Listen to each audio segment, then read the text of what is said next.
Today we're going to be talking about creating a PowerShell editor. My name is Adam Driscoll. Let's see if I can fix my, there we go. And yeah, we'll talk about, I'll kind of get into the details of what we're doing today after just a couple intro slides here.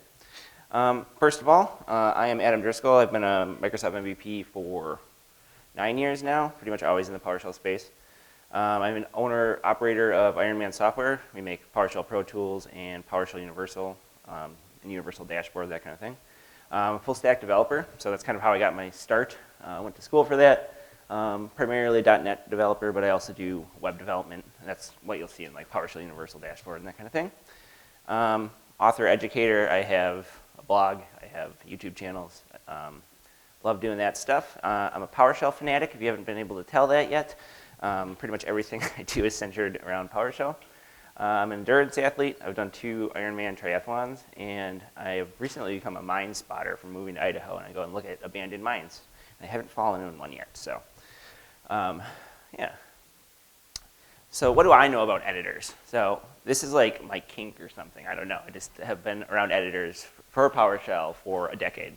So I worked at Quest back when they had PowerGUI, and yeah, so I wasn't actually on the PowerGUI team, but I knew the PowerGUI team really well. And I actually took PowerGUI and integrated it into Visual Studio. And that was kind of the first PowerShell integration inside Visual Studio called PowerGUI VSX. Once Quest got rid of PowerGUI, what I actually did was implement native PowerShell support in Visual Studio with PowerShell tools for Visual Studio. So that's like any other language in Visual Studio. It doesn't require PowerGUI VSX or anything like that. And I'm still supporting that today. I think the first version of Visual Studio it worked in was 2013, and now it works all the way through version 2022. I have an extension for Visual Studio Code. It actually integrates with the PowerShell extension to like add refactoring and that kind of stuff. So it's not really an editor in itself, but it does work with Visual Studio Code Editor. Then I really wanted to, suffer, so I built my own editor called PSHSummit. It actually started out as just a forms designer, but then people started requesting, editing experience in it. So it has IntelliSense and debugging and syntax highlighting, terminal window, all that stuff. And it's actually going to be it uses a lot of the classes that we're going to be talking about today. And then recently, I actually decided to create another editor, which is Show PS Editor. And it's a really simple editor. It actually just works in the terminal. So it uses Terminal GUI, which is a C# library for creating terminal GUIs. And it has IntelliSense and syntax highlighting and error checking, and you can even execute scripts in it. So cool little project, but again, using similar APIs that we're going to be seeing today. All right, what are we doing here today? So first of all, we're going to go over some editing concepts. So I'll be talking about PowerShell hosting, a little bit about editing in terminals, or editing in editors in general, because it's kind of the same between editors. Then we're going to implement editing features manually. So this is kind of the way I've always done it, is the hard way. And that's using the PowerShell SDK directly, hosting PowerShell directly, calling the PowerShell classes directly. And then after we're done with that, which will actually take up a big chunk of this demo, we're going to talk about the language server protocol. So that's what VS Code uses, and it actually communicates with PowerShell Editor Services, which is Microsoft's open source thing that kind of runs VS Code. So we'll talk about what the language server protocol is, why it's cool, and then we're going to actually implement the language server protocol in Visual Studio. So I have it as the easy way because I've been trying to integrate editor services in Visual Studio for about 5 years now. So this is the furthest I've got, and I'll show you kind of where we're at and why it's cool. So yeah, a little bit of a disclaimer. This is going to be C# heavy. We're not going to do much PowerShell here, actually. We're going to be using the PowerShell SDK, so you're going to see kind of internals of PowerShell, I'd say. We are going to look at a little XAML, because I'll talk a little bit about the platform I picked for this demo. And then we're going to spend a lot of time in VS Code and Visual Studio. And this will be very exciting for me, but I don't know about for anyone else. So all right, so let's talk a little bit about the hard way of doing things. So we are going to kind of do some of this. We're not going to do everything, but The hard way is you have to first host PowerShell. So there's actually a NuGet package I'll talk about in a sec that you can bring into your .NET application that will actually give you the entire PowerShell runtime. It also includes some built-in modules. So you get things like, like write host and that kind of stuff come in as other modules. Then you need to parse text at the right time. So anytime anyone types something, you have to parse the document and do syntax highlighting, display errors correctly on every character. Because if you think about it, when you're typing in Visual Studio Code and stuff like that, as long as it's working, it's showing you things like that. Then you need to lint the document yourself. So a linter kind of looks for code errors or suggestions, and that's what PSScriptAnalyzer is. So as you're typing, it's more or less invoking PSScriptAnalyzer and providing suggestions and fixes to those suggestions. Then you need to handle code completion manually. And if you were using the VS Code extension maybe 2 years ago, this was a big problem for them, right? So it's not an easy thing to fix. But there's actually a single class you can call in the PowerShell SDK to handle the code completion yourself. So we'll look at that. Then you need to deal with the text editor directly. So every text editor has similar concepts but a different API. So we're going to be looking at an Avalonia edit today, which is an open source project. But I've worked with like ActivePro and the Visual Studio SDK, and they have similar concepts, but you still got to like dig out how to do it correctly. How do I syntax highlight? How do I do code completion? How do I put squiggles under stuff? And we'll talk a little bit about some of the struggles I had with Avalonia edit today. I actually have scaffolded out an app, and I'll share the GitHub link if you guys want to follow along at all. We're going to just kind of inject the PowerShell pieces in there so we don't have to do a lot of that dealing with the editor directly during this talk, since it's not really what it's about. And then finally, you have to execute the code by hand. So you have to create a run space, you have to execute the code, and then you have to make sure it doesn't crash. So there's lots of stuff going on, and text editors are actually like pretty complicated, especially code-based ones. So there's a lot going on, and we're going to kind of dig into the details of the hard way. And that will kind of set us up to see why the LSP and PowerShell Editor Services is so cool. All right. First of all, let's talk a little bit about hosting PowerShell. So, like I said, there's a NuGet package, nuget.org. You could go and get this package, Microsoft PowerShell SDK, and that's what's going to give you the entire PowerShell runtime and those built-in modules. Once you have that installed inside your .NET application, what we're going to do is we're going to create an execution environment called the run space. So if you're an advanced PowerShell user, you might have just used these in PowerShell. People usually use them for like background jobs and threading and that kind of thing. But they all have their own scope. So more or less they have modules, variables, providers, that kind of thing. And you'll usually have one or more run spaces in a .NET application. But in editors, it's more than likely that you're only have one. And then you may build a custom host. So in PowerShell Universal, we have custom hosts for like read host and write host because like it's a web app and you can't just like print to the console and that kind of thing. So you can actually create a custom host. In our case, we pop up like message boxes inside the web app when read host happens, and write output like write information or error, that kind of thing, gets piped into the database. So that's another kind of aspect of hosting PowerShell. So we're not actually going to get into custom hosts today. It would be way too long of a presentation if we just implemented the entire thing. So we're going to kind of stick to the basics, which is going to be enough. Handling text. So again, the PowerShell SDK actually provides classes for doing this. So it has a parser class that you can just say parse input, and it's going to produce three things. It's going to produce an abstract syntax tree. So if you've never used an AST before, it's kind of like an object representation of the text document. So you'll see things like, this is an if statement, and these are the two different sides of the if statement. These are, constants within the document. And then what that is primarily used for are things like linting, because you can write kind of complex queries across the document without using just tokens and like calculating like offsets and stuff. You just have this like, object model that you can look at. And that's what PSScriptAnalyzer uses like really heavily. The other thing it does is it checks for syntax errors.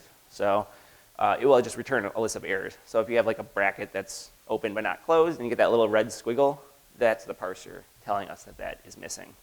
And then finally, it returns tokens. And those are just like chunks of the document with like an offset and a type. So it's like this chunk is a string, this chunk is a condition, this chunk is a variable or a constant, that kind of thing. So the parser will provide us with all that information.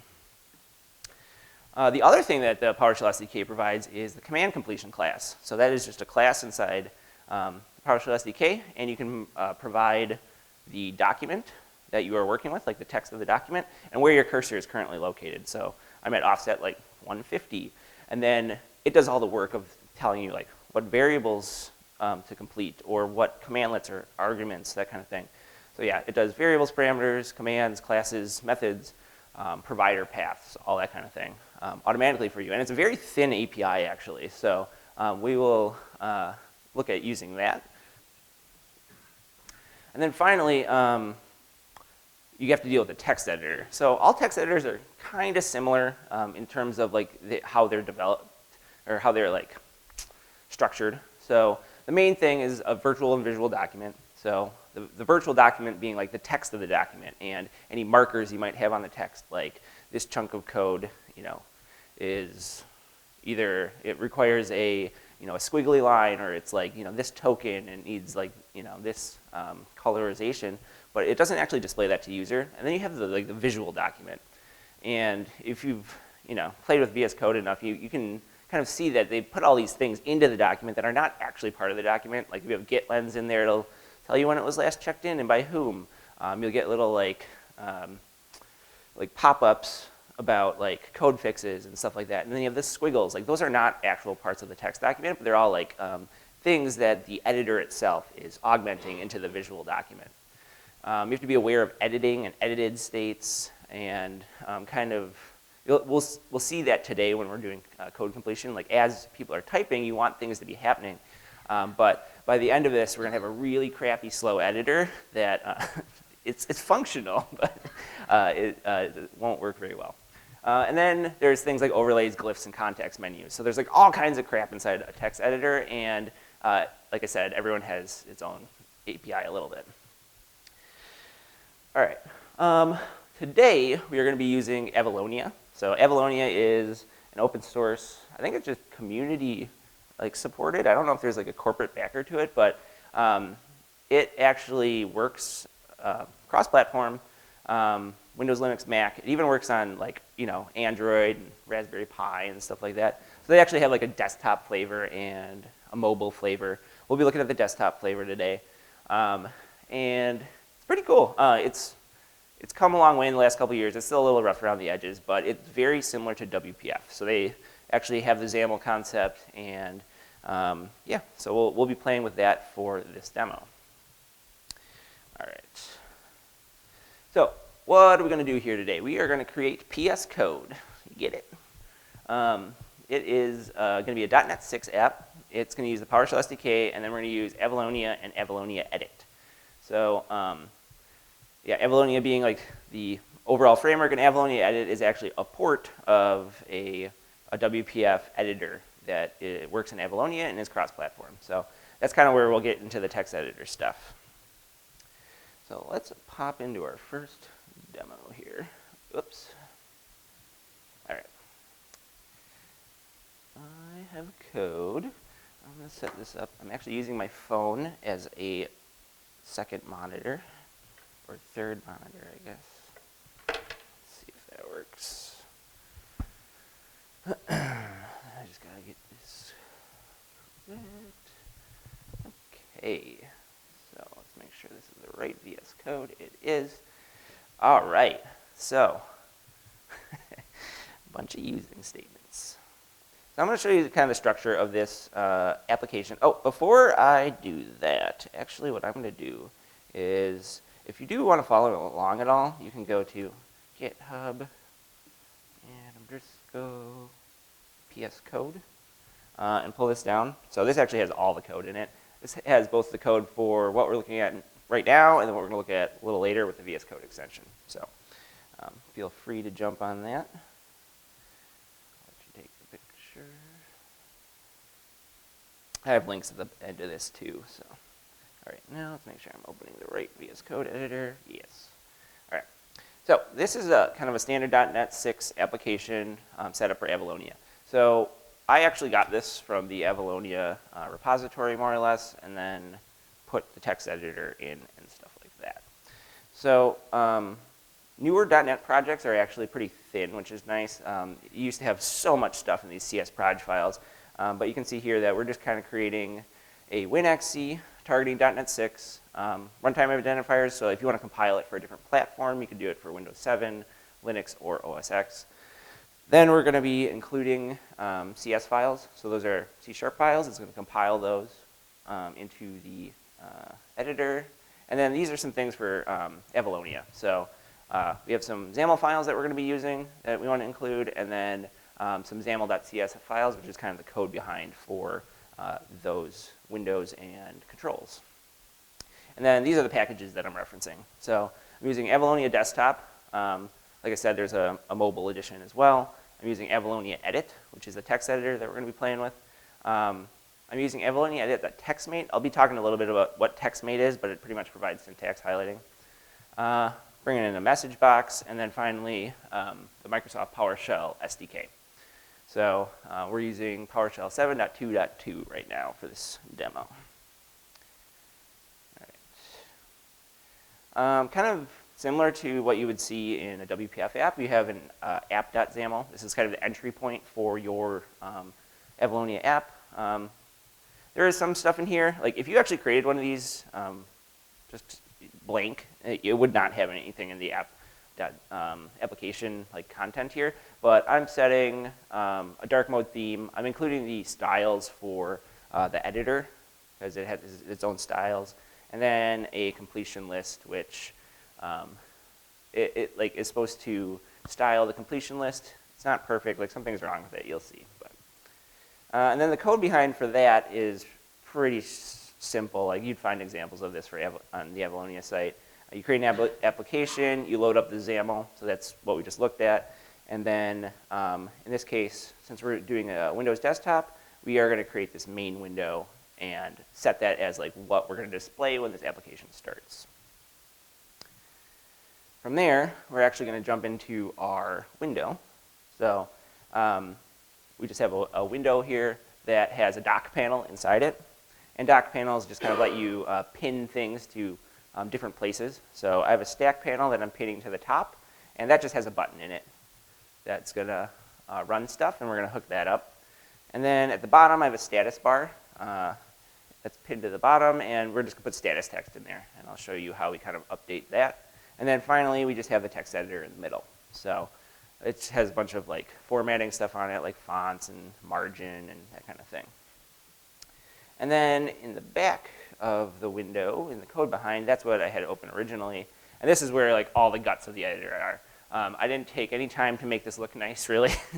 So it's all in pretty much one file. And pretty much what this is doing is when it starts up, we're getting different controls. So we're getting the run button, hooking up what happens when that's clicked. I mean, this is similar to what you'd even see in Windows Forms. And status text. So this is so we can update the status text when certain things happen. And then finally, we're grabbing the editor. Yeah? Just a quick question. Is the XAML from Avalonia very similar to WPF? So you can edit it in the studio as a WPF and then just modify the classes? It's slightly different, but they do have a visual editor for Avalonia extension. So you can install it in the Visual Studio. Yeah, right, exactly. So yeah, they definitely have an editor that you can install. Well, this was like, I tried to use the editor, but like I didn't get something quite right. It actually took a sample, so that's what this is. And it wasn't actually the XAML that was a problem. It was actually a bunch of like the CS proj stuff I had wrong. So, but yeah, if I were to build an app myself, I would use the Visual Designer for sure. So, yeah, but it looks and feels a lot like WPF. They even used like a lot of the same method names and class names for the controls and stuff like that. So it'll be really familiar when you get in there. But yeah. All right, so yeah, we're just setting up the text editor, and I'm turning on line numbers. I've created a context menu that can copy, paste, format, that kind of thing. We are hooking up a couple event handlers. We're going to be using this text entered event handler for a lot of things because we want to syntax highlight, code complete, check for errors in syntax, and check for PS script analyzer suggestions. So we're going to do all that in text entered. Text entering is going to be used for actually filtering the completion list. So as you're entering text, it's like filtering the completion list as you type in it. Setting up some other things like indentation, strategy, and finally we get into theming. So this is like what this is where you start to get into like, I need to know a lot about this text editor to do stuff. So I'm setting up a theme registry. The current theme is that dark theme that I set. Then I'm installing TextMate into that registry, and I'm getting a language. In this case right now it's a .cs language, and creating a text document, setting the grammar to that language, and then we will display that in the text editor. So I'll show what that looks like in a sec. And we'll kind of get into the details of TextMate in a sec too. This text marker service is actually used for drawing lines under stuff. So if you want to mark text with like syntax errors or PS script analyzer suggestions, that's what we're going to use that for. This is for zooming in and out, so I can scroll in and out. And finally, this, when you move the caret around, what we're going to use this for is actually displaying where in the document you are. Visual Studio Code has something similar where you can actually see which line and column you're on. And then if we are at a text marker, like a syntax error or a PS script analyzer suggestion, we're going to display that message in there. So that is a lot of stuff. And this is like one of those things where you're like, you really got to know the API for this. And it took me a long time. Like the text marker stuff, just as an aside, they don't have that built in, but I found some random guy that wrote this. So there's this huge class for actually like drawing stuff. It's like doing geometry and all this stuff to like draw everything. I'm like, wow, I'm really glad I found that. So again, that's up on the, yeah. Where's the PowerShell language defining the grammar and syntax? Because you said you're using CS right now? Yep, and we'll get into that. So I'm going to show you a demo of this, and then we'll get it switched over to PowerShell and start doing that. So. Yep. So yeah, we're gonna, like, this is like bare bones right now, and I'm just gonna run this, and we'll see what that looks like. So yeah, right now it's not integrated with PowerShell at all. So now we have our little editor. It's got our run button. It's got our little status thing on the bottom that says ready. And then as I'm typing, you can see the line and columns are updating. It, like I said, is set to CS right now, so you'll see that the like C# style syntax. Actually, I can zoom in, I think. Woo! Is working. So very basic. We have our basic text editor up and running. But now what we're going to do is kind of change this so that it works with PowerShell. All right. Stop that guy. So the first thing we're going to do is get PowerShell syntax in here. So one thing I found with this particular editor is that they actually have it built in. So I can literally just go PS1. And I'll talk a little bit about how that works in a sec, though. We just got lucky here. Not all editors have PowerShell syntax built in. But now, since I changed that to PS1, it's changing my syntax. And now you can see that just like the CS stuff, now my PowerShell syntax highlighting is working. So that is not always the case. Like sometimes you have to use tokens. That's what we do in the Visual Studio extension. And sometimes you can use TextMate. So internally, this is using TextMate. That's what like all this stuff was doing. It's installing TextMate, and it actually has the TextMate document in it so that it knows how to do the syntax highlighting. So if you're not familiar with TextMate, what you can do is if you go to PowerShell/editor syntax, the PowerShell team actually they support this TM language file, so that's a TextMate language file, and It's just this XML document that defines how to syntax highlight a document. So this is like a standard concept, and this is what Visual Studio Code uses to syntax highlight their documents. So you can see like there's like a huge XML document about all the different aspects of a PowerShell script and how to color it and what those tokens mean and that kind of thing. So That was at a right for like the dynamic keys using PowerShell language. I feel they use wrong color. Yep. For hash requires, which is a dynamic key that's green, so it's like atomic, but it's not. Yep. So I could actually modify that? You probably could, and there's probably some reason that it does that, though. I know they were talking about, because the thing is, if you have tokens and you do it that way with the actual parser, then it can be smarter. So I'm not sure if there's like some limitation of this that's causing that. But yeah, you should be able to modify this potentially. Like if it matches, requires, like color it different. In the context of like ESC configuration, Mm-hmm. there are also dynamic keywords that look like, the token looks like a command, but it's not a command. Okay. And so, okay. Yeah, you could. Just my pet peeve. Yeah, I don't know enough about TextMate to tell you if there's a limitation there, but theoretically you should be able to do that. So yeah, and this is all on GitHub, and I'm sure they are open to suggestions. Maybe they even have issues for that. You can see there's 63 issues about that. Yeah, so. Oh yeah, requires syntax highlighting bug. There you go. All right, now let's see. Make sure we go to the right one. There we go. All right, so now we have syntax highlighting. So let's take the next step and kind of get the actual PowerShell SDK integrated in here. I already referenced the NuGet package, but I want to like create a PowerShell environment, and we're going to do that with a run space.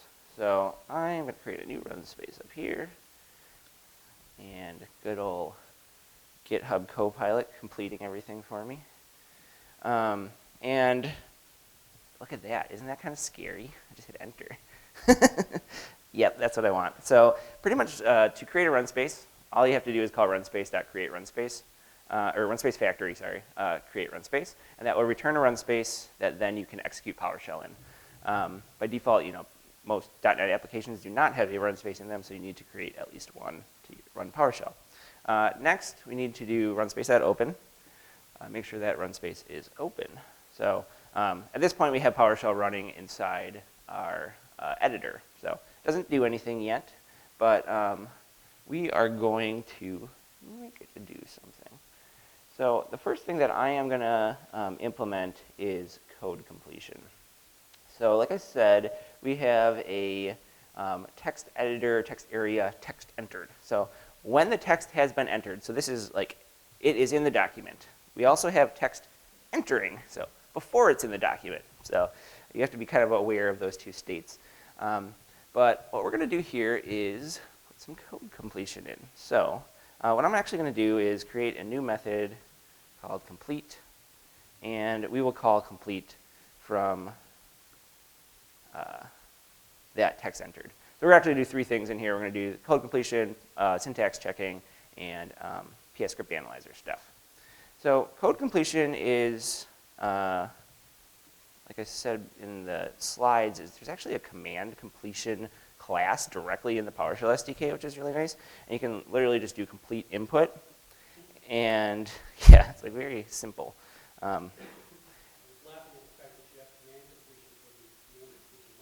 Yeah, right. Yeah, it is. All right, and now, yeah, we're passing in the text editor text that's currently entered in there. And again, this is kind of freaking me out with, it's not totally right. You can see that was kind of off. We do want the caret offset. So that is actually where in the editor are we. So it's like 0 through X, wherever we are in the editor. That's where we want to do the command completion, and it's going to give us suggestions. And then finally, we just need to, there's like an options hash table. I honestly don't even know what options you can pass in there off the top of my head. And that is how you do command completion. So what's cool is then we can just do completion, and effectively our IntelliSense is hooked up. It's not going to display anything because we now need to hook that command completion into the editor. But I will show you kind of what this looks like inside of here. compiling, and running. All right, so now if I hit like a $, it's gonna, oh, I forgot to do something. So it's complaining that there's no run space available. And that's because I didn't set, they call it the default run space. It doesn't know where to run this command completion. And since I'm trying to like look up a variable, it needs to know about a run space. So let's do that. And to do that, you just do run space, default run space, and we're using that run space that we created. So we do that.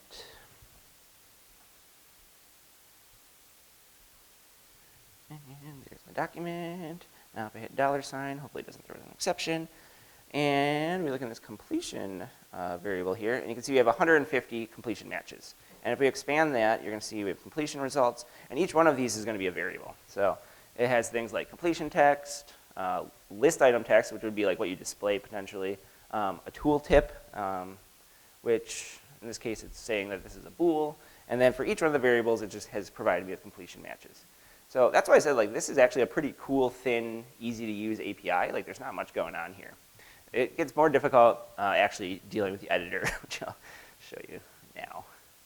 All right, so I'm gonna use my tiny little screen here that has my code in it to actually update this method to integrate with the editor itself.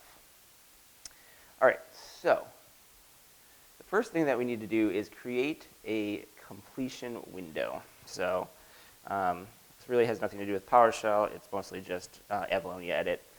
It's creating a new completion window. We're passing in the text area so it knows how to like orient the completion window, which it is actually calculating incorrectly, which you'll see. And then when we close it, we're just setting it to null. Now what we need to do is actually take those completion items and put them into the completion window. So I will take that, and I'm going to put this over here. So I'll step through this. The completion window has this completion data parameter on it, or property on it, and that's just a list of completion items that we're going to show in the window. And then we go through each one of the matches, which is what we looked at in the debugger, and we're going to effectively create a completion data and store it in that list, and then eventually show the completion window.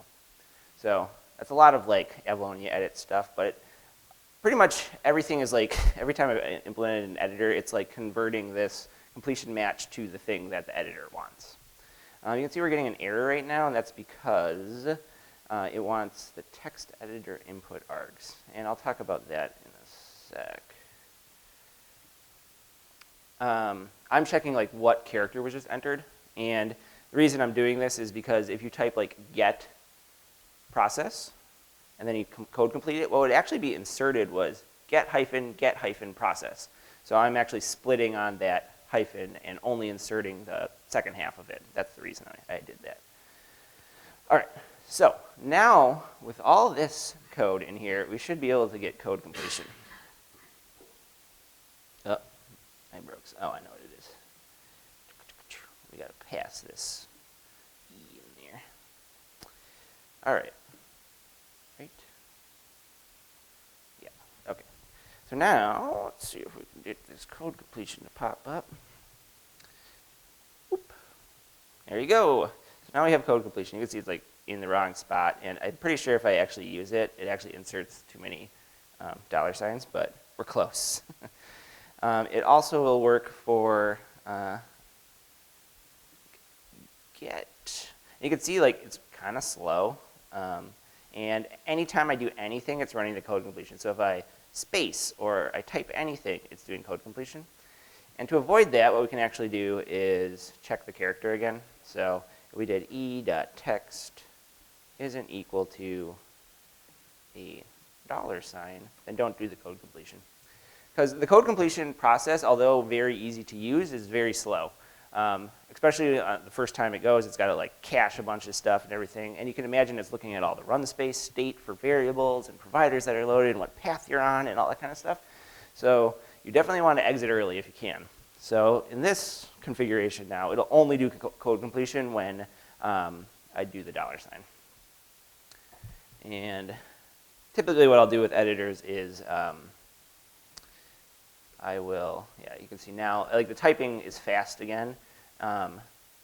and code completion still works for variables. And after the first time, it's much faster, but after it has to like initialize that. All right. So we can put additional characters in there and that kind of thing if we wanted more code completion. So that is code completion. But now let's actually look at how to provide like feedback about syntax errors. So that's done using the parser class. So what I'm going to create is a parse method.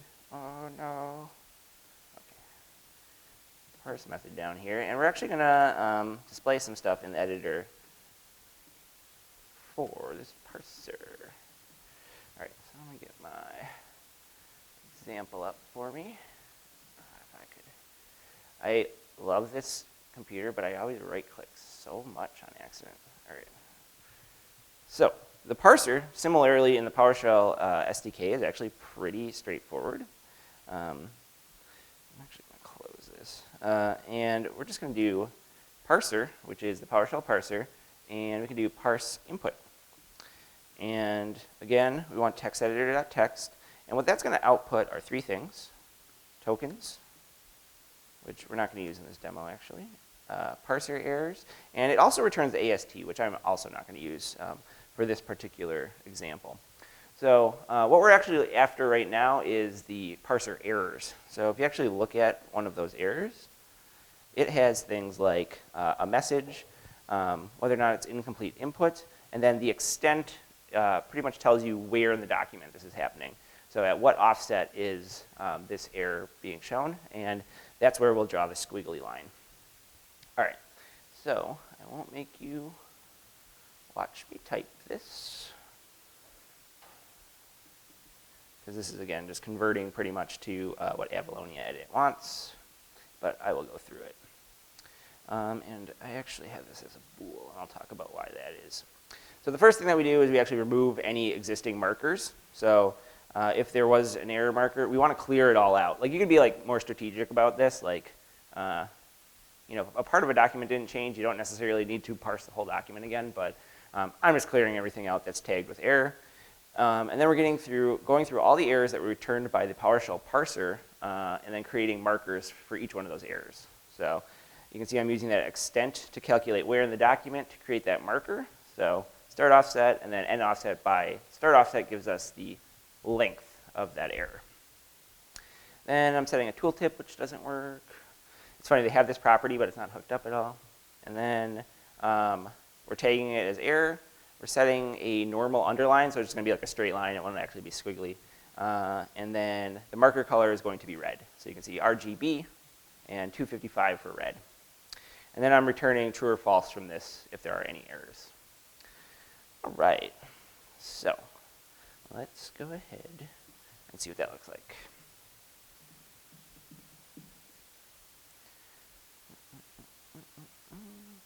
All right, so now if I actually go like this, you can see I get a little red line there.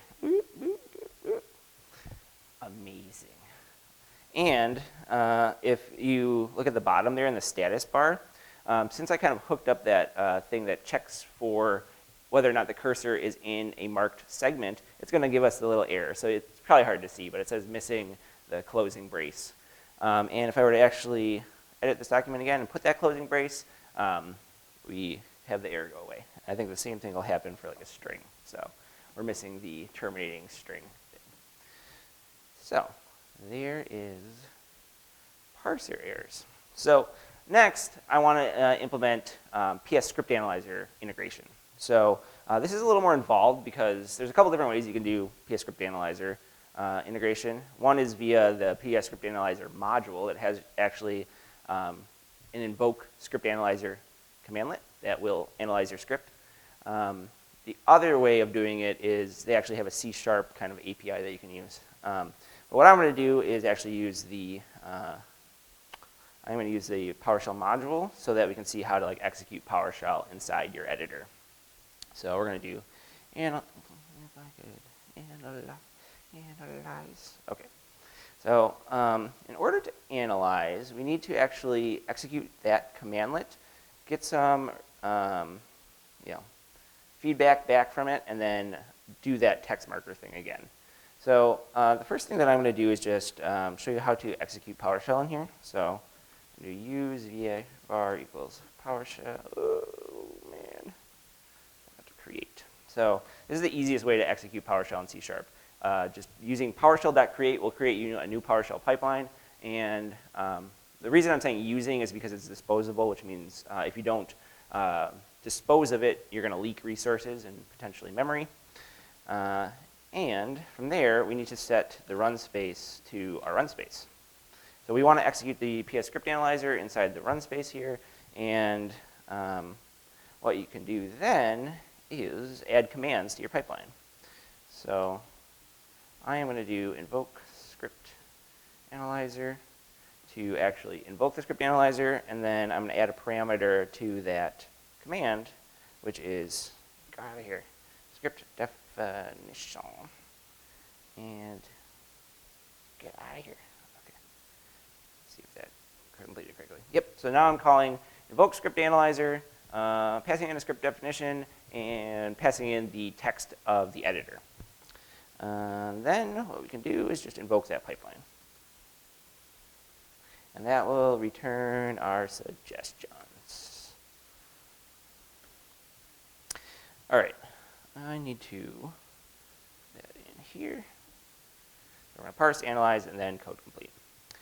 Now let's just see what that looks like in the debugger. And then we'll hook it up to the actual editor for display.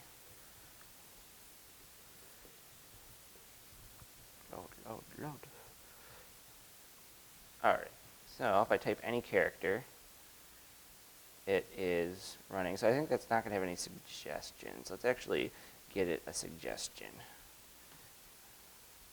G and P. All right, so GP is an alias for something. So I can get item property. And now you can see that my suggestion here is this PS object. And sorry, PS object. And if we go to the dynamic view, you can actually, it's like a easier view to see things.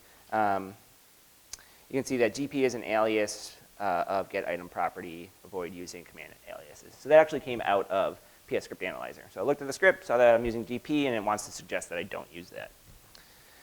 All right, so let's stop that and hook it up to our editor again. This is going to look very similar to the other way that we did this because it's using that text marker service again. So I want to clear out that, and then I want to iterate through all the suggestions and create markers for each one. I'm not, but what's interesting, I'll show you in the debugger in a second, because suggestions actually have an additional property on there for the code fixes. So it actually will tell you, what extent and what to do, and that kind of thing. So I'm not doing that in this demo, but yeah.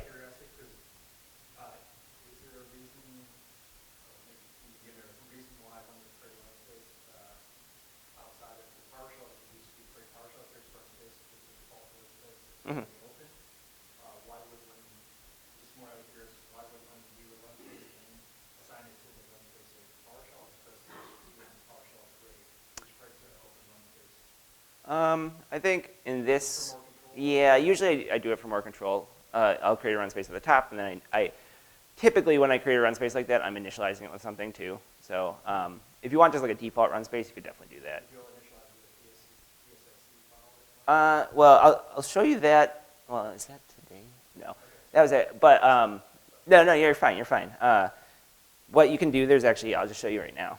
I think we got time. There's actually this class that you can use called initial run space state or initial session state dot create.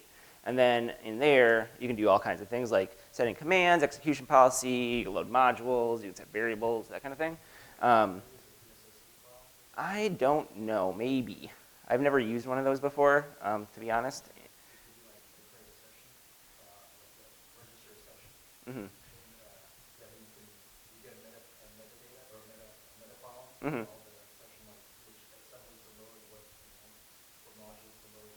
Okay, yeah.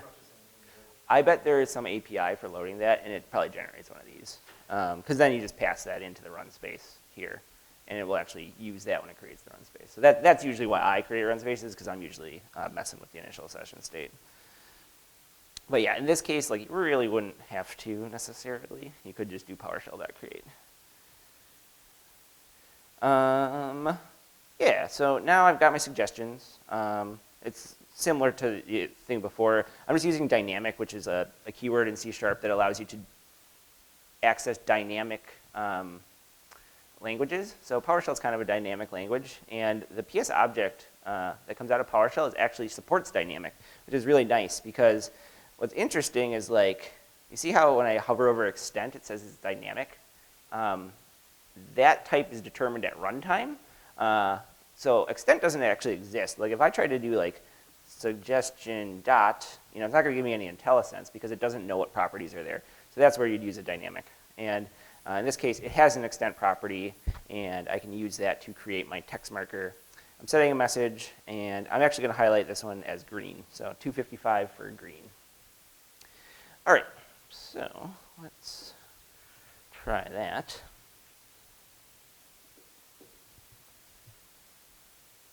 All right, so we do G, someday. Oh, I have a breakpoint there. Oh, this might be a good time to show you. Oh, there's no suggestions yet, though. That's okay. G, P. All right, so now it highlights it green. So I can move around, and you can see that on the bottom there, it's giving me the script analyzer suggestion for why that is green. I think if I set a breakpoint in here, I don't know if this one will actually have a code fix, though. Well, actually it should, because it'll expand that alias. Let's try this. So if we look at this suggestion, dynamic, I want to say, yeah, suggested corrections is the property. So if I go to suggestion, why can't I see that? I don't know, but yeah, you can access this suggested corrections. Oh, there it is, yeah. Won't you let me expand it? But yeah, that'll have a list of the suggested corrections, and then you could have the little light bulb that says, like, fix this, and it has like all the information about how to fix it. So that's all coming out of Script Analyzer for us. And like I said, you can use this as a .NET library. I'm just using it as the PowerShell module. And the reason you'd probably use the .NET library in a circumstance like this would be speed, because you don't have to like create a PowerShell run space, and it's typed then. You don't have to worry about doing a dynamic and all that kind of stuff. All right, so the last thing I want to hook up is running a script. So we have a run button, and what we're actually going to do is run our script. So let's do using var ps equals PowerShell.create, and I want to run it in my run space. Oh, it was so close. Run space, and then we're going to do ps.add script, which allows you to add like arbitrary text to the pipeline rather than doing like add command, add parameter, that kind of thing. So I'm just going to add the editor text to that and call invoke. So very simple way of invoking our text editor here. All right, now you're going to see the fun of us hooking all those things up in the text editor, because as I type, it's going to be very slow process. And we're going to start Notepad. So if we click Run now, Notepad starts. We're actually executing PowerShell from our PowerShell editor. One thing that doesn't work, though, is if I have an error, such as this one, a missing parameter, it kind of seems like nothing's happening. So what we can do there is you can actually handle errors inside PowerShell scripts in a couple different ways. One is when you invoke a PowerShell script, you can catch the terminating error. So just like you would catch it in PowerShell, you actually can catch it in C#. And you would just do catch exception E, and then do something with that exception. The other thing that you need to worry about, though, when you're executing PowerShell is non-terminating errors. So you can check for non-terminating errors by doing ps.had errors, and then access the error stream. So for each bar error in ps.streams error. And what I'll do is I'll just pop a message box up in there. Somewhere I have an example of that. All right. So copy that over here. If I can find my mouse. There it is. All right. So we're just using that Avalonia message box thing to pop up a message. So I'm just going to do error.toString. Boom. All right. So now if we execute this, we should what? Oh, I think we're using that variable. Yeah.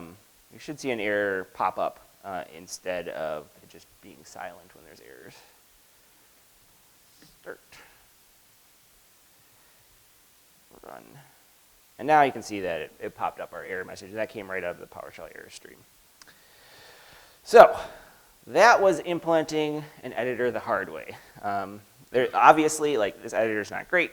It has a lot more work to do, and it doesn't support everything an editor should support. You know, we didn't hook up a lot of stuff. So for this next section, I'm actually going to get into how to implement an editor in the easy way that VS Code and Visual Studio use, along with some other editors.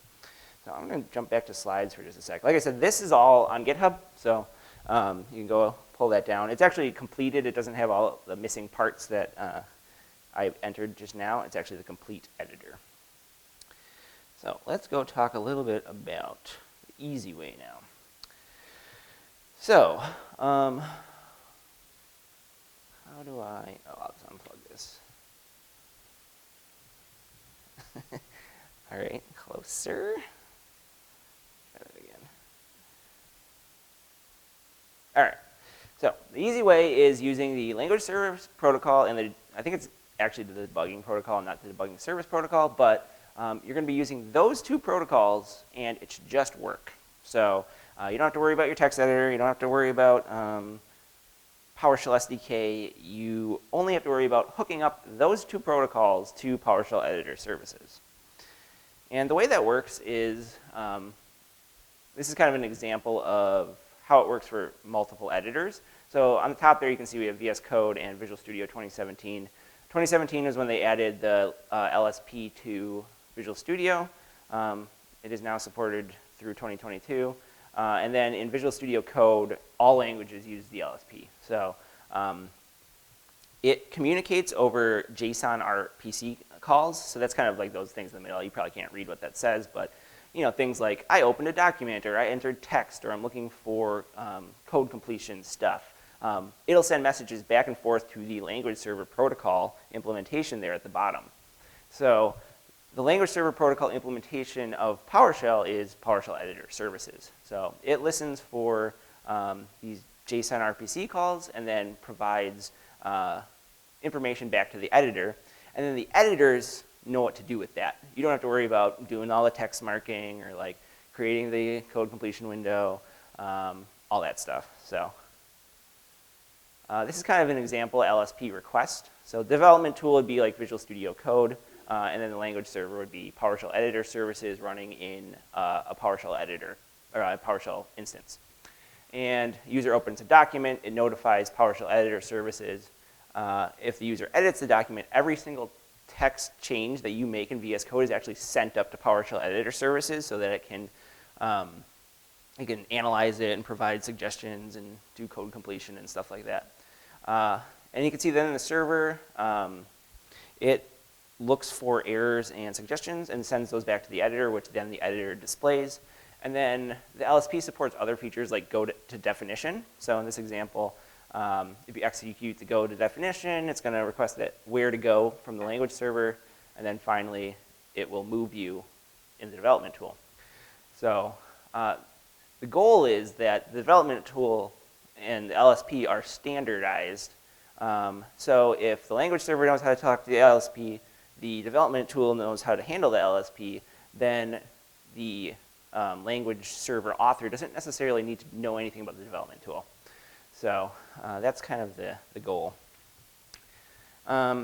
And PowerShell Editor Services is the implementation of that LSP for PowerShell. So it's used by the VS Code extension, and it pretty much does all the heavy lifting of you know, running PS Script Analyzer, parsing, code completion, all that stuff in a way that is, you know, not going to slow down your editor when you type and that kind of thing. It actually uses something called OmniSharp for the language server protocol implementation, which is the same thing that C# uses inside VS Code. PowerShell Editor Services is open source and supported by Microsoft, so you can actually go out and see how this works, file bugs, and that kind of thing. It also implements what's called the debugging protocol. So the language service protocol is actually only for editing. It's the code completion and linting and that kind of thing. But for debugging, there's a different protocol. And that is for like how you execute scripts and set breakpoints and run the terminal commands and that kind of thing. And then finally, yeah, like I said, it has PS Script Analyzer integration. All right, so working with PowerShell Editor Services is different. You don't actually, need the PowerShell SDK in your editor. VS Code is Node.js Electron app, so it couldn't load the PowerShell SDK directly anyways. So what it does is it starts an external PowerShell process, and we execute some initialization code to connect to PowerShell Editor Services. So I'll show you how this works. We're going to start a PowerShell process, startup, PSES inside that PowerShell process, and then connect to it over named pipes. And then finally, once that's all done, it communicates over RPC with LSP to PSES. So remote procedure calls with the language server protocol to PowerShell Editor Services.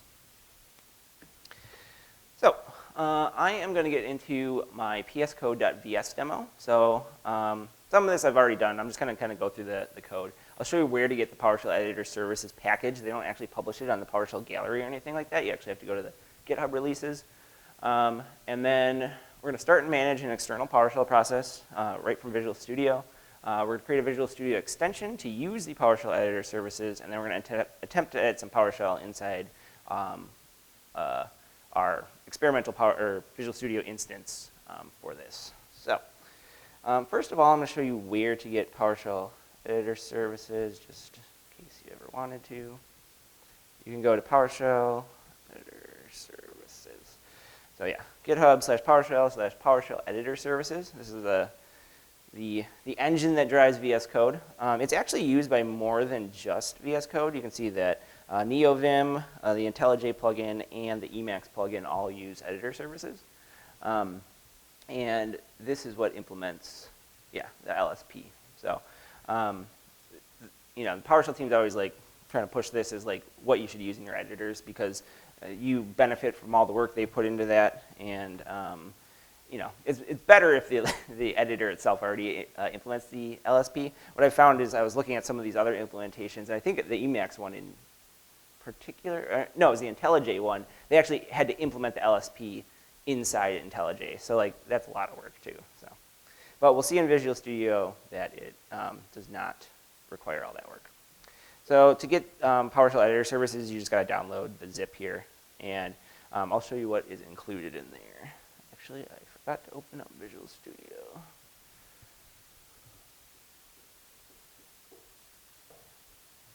Doesn't take too long. All right. So I've actually already created this. This is actually on that same GitHub, PS Code GitHub, in a different folder called pscode.vs. And once Visual Studio catches up, I will show you kind of the guts of a Visual Studio extension. Is dark mode hard to see? Okay. Yeah, okay. All right, so what I have in here is my VS Code or Visual Studio extension. And on the right-hand side here, you'll see that I have PowerShell Editor Services. This is that zip that I downloaded from that GitHub repository. Inside there, you have things like Plaster, PS Readline, PS Script Analyzer, and then the PS Editor Services module. This module contains a function pretty much to execute PowerShell Editor Services called start editor services.ps1.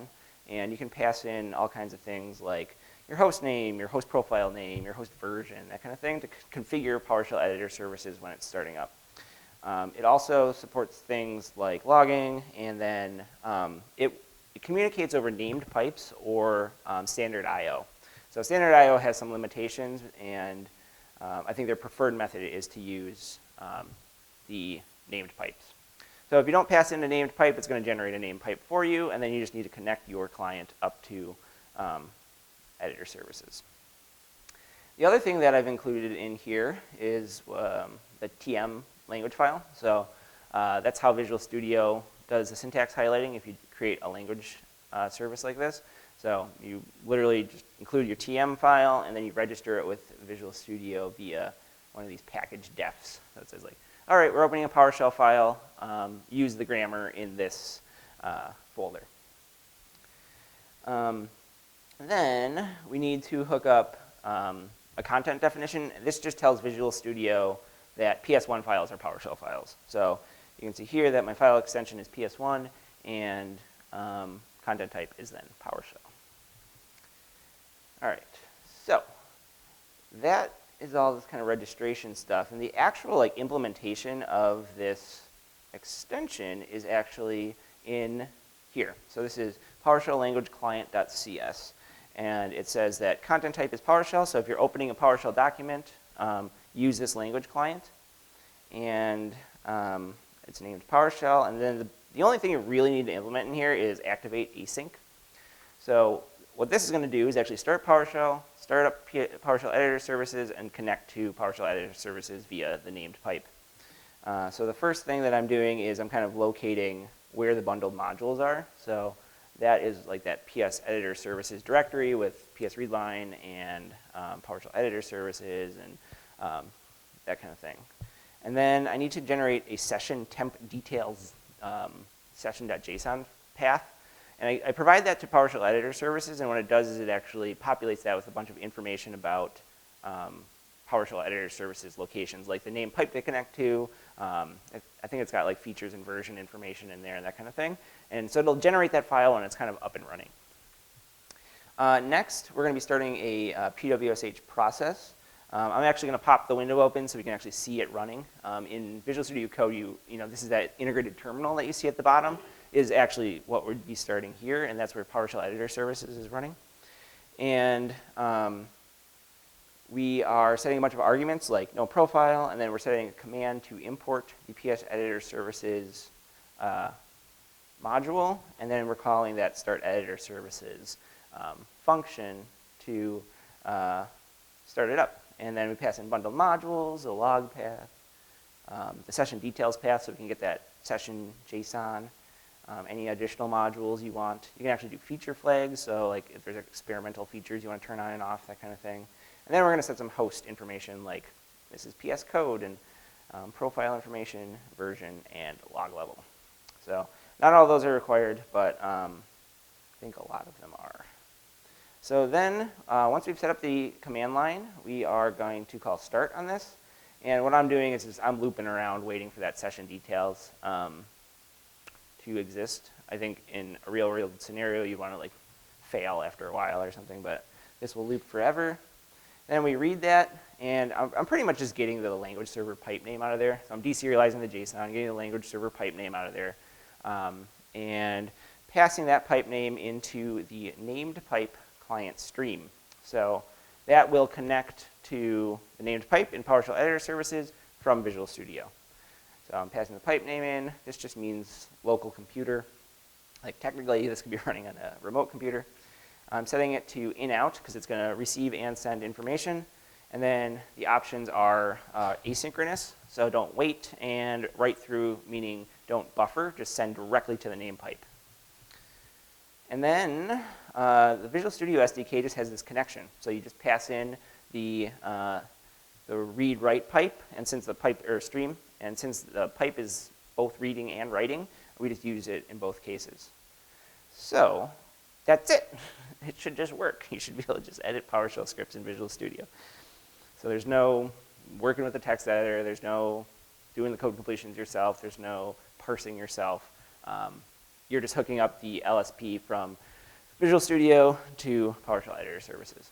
So I am starting up a experimental instance of Visual Studio.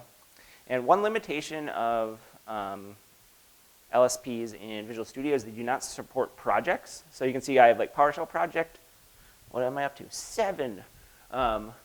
They don't work in there. They only work with folder access, and that's similar to what VS Code does. So I have this VS LSP folder, and if I open that,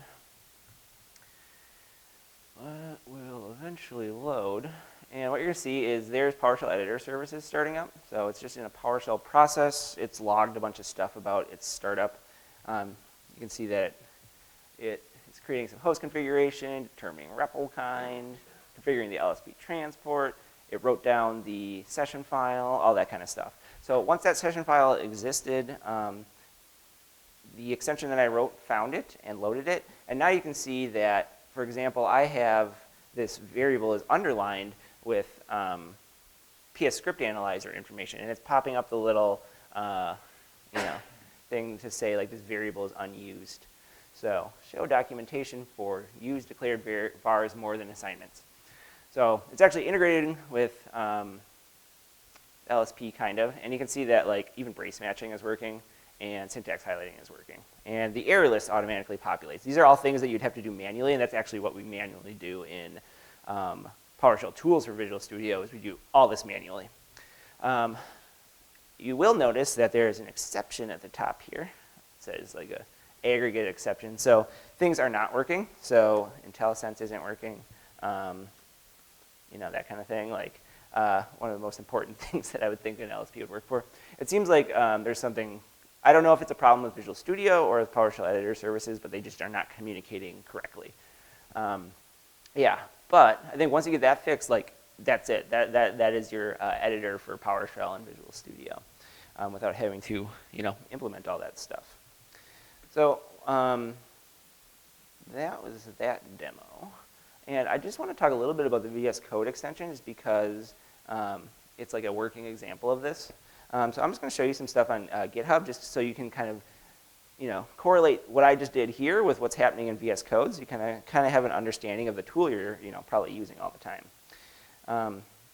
So I'm actually going to go back to this PowerPoint because it has some links for me. And we're actually going to pop out to the VS Code extension. So like the Visual Studio extension, the VS Code extension is actually pretty thin. Like there's a lot of stuff in there, and it seems like there's a lot of stuff in there, but the actual like language implementation stuff, there's not as much going on as you think. And you can kind of walk through this as we did in Visual Studio. It's loading some settings. Then it's finding PowerShell pretty much. So you can see here that either you've defined your PowerShell location or it's finding PowerShell at one of the PowerShell paths, like PowerShell.exe or PWSH.exe, and it looks in a bunch of different places. Then, once it selects the PowerShell version, what it's actually going to do is start to put together arguments. So you can see here, these are the same editor servers arguments that I used, so like host name, host profile ID, host version. They load a custom PowerShell editor services.VS Code module that includes some additional functionality just for VS Code. And then eventually, they're just going to start PowerShell and pass all that stuff in there. So it's going to call PWSH the same way that we just did, and then pass in those arguments to create the external PowerShell process. The next thing that it's going to do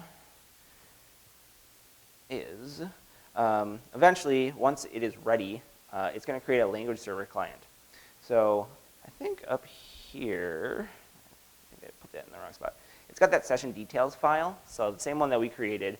And you can see here, it's actually outputting that language service pipe name, and it's going to connect to that. And it does that with Node.js has this like socket class and net connect.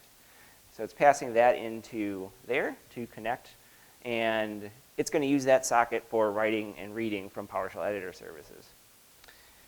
And then VS Code actually has this new language client class. It's almost the exact same, I think it is the same, I think Visual Studio has language client, but this is language client. So it's like almost the exact same interface, and all it does is accept the connect func which returns that connection to PowerShell editor services, and then it uses that language server client to do all the things inside Visual Studio Code for like IntelliSense and brace matching and parsing and all that kind of stuff. So yeah, and once that's done, it's kind of like up and running. So there's a lot of other stuff in here. Like it obviously has a lot more resiliency and it can restart. And there are features that the LSP does not implement. So you'll find other features inside this repository outside of what's going on here. But kind of that's the gist of actually hooking an LSP up to Visual Studio. All right, I have some links. So these are kind of the links I went through today. PS Code is the demo that I provided of both Visual Studio and Avalonia. We have the VS Code extension, so that's what we were just looking at. You can kind of look at the actual TypeScript that's used to create the kind of the extension itself. And then PowerShell Editor Services, that's the LSP implementation. And then PowerShell Editor Syntax, which is the TextMate files for the language for PowerShell. So we have like, I don't know, 15, well, I think technically we have this room till 10:45, but we have about 15 minutes left in this presentation for any questions or anything like that. If anyone has anything, feel free to shoot, or if there's anything you want to look at, let me know. Yeah, thanks. Show how, like, with your PowerShell Pro tools, like how that integrates with the PS Code extension and how that doesn't talk so that it can work alongside? Do you run your own separate PSCS, or like how does that? What I actually do there is I start up I actually have a .NET app that runs outside. It's not even PowerShell. I don't exactly recall why I did it that way, but and it communicates over like a named pipe connection info to the run space, to a run space inside PSES process. And then from there, that's kind of how it integrates with that particular process. So some of the things like looking up variables and stuff like that, we actually do schedule things. I wonder if I have that easily accessible. I would have to dig it out. But yeah, we actually schedule things on the main run space inside the PowerShell Editor Services PowerShell process, especially if we're looking up run spaces. A lot of this stuff doesn't require to be part of that run space directly. So like we have like refactorings and stuff like that, and those run external to the PowerShell Editor Services process because it's just all static code analysis. But yeah, like some of this stuff we can run in our own run space, but in the same process for looking up things like, I think like looking up things like host processes and that kind of thing. We don't actually need to be running in there or doing the reflection stuff that we do. So yeah, it's kind of like an external process though. Yeah. Anything else? Cool. Well, thanks for coming. I hope it wasn't too boring. And if you ever have any questions or want to get in the weeds with me, I'm always down for that. So thanks.